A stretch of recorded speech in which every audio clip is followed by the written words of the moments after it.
Шилээс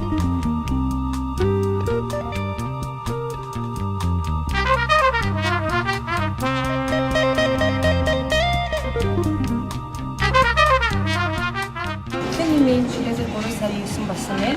Нью-Йорк хотод American Academy of Facial Aesthetics-ийн одоо ботокс термофилерийн сургалтанд орж байгаадаа маш их баяртай. Тэгээ одоо эмчлэл зориулсан сургалт хон өдөрт 5 минутын дараа эхлэх гэж байна.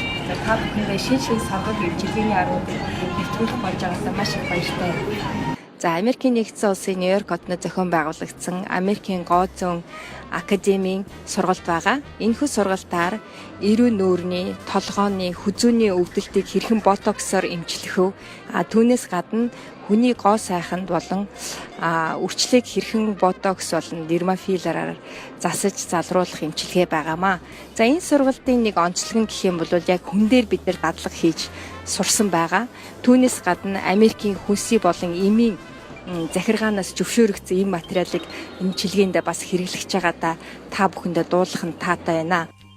Энэ сургалтын бас нэгэн онцлог нь бол хүнийг яг эрүүл байгалийн гоо сайхныг буцаан сэргээх боломжтой ямар хэмжээтэй аль булчин руу ямар чиглэлтэйгээр яаж хэрхэн хийснээрээ тэр эмчилгээний үр дүн удаан бөгөөд тогтвортой байх. Түүнээс гадна яг байгалийн сайхан яг өөрийн натурал хиймэл биш харагдах тэр онцлогийг зааж өгдөгөөр бас давуу талтай байгаамаа. Та бүхэн энэхүү үйлчилгээг сонирхож байгаа бол Digital Dental Office-ийн пэйж хуудас болон вебсайт мөн утсаар холбогдож дэлгэрэнгээр сонирхоорой. Баярлалаа.